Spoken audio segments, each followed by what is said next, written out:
In this video, I'll be showing you how you group objects on Microsoft Word. If you are new here, give me a like and subscribe to my channel. So to group objects here, I'm going to group these three objects. You can see this is a text box and there's also a text box here. So I'm going to group it so I can move them all together. So to do that, Control and then you tap on it, Control, you tap on it, Control, you tap on it. So let's do that. Good. So I'm done selecting the three. So what we are going to do is we are going to move to the tabs here. We are going to move to the layout tab. Good. So after selecting the three here, when you move to your layout tab, you're going to see the group here, arrange, side here. You're going to see group here. Tap on it like this to group them.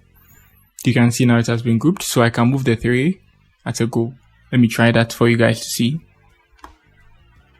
And you can see I can move the three at a go.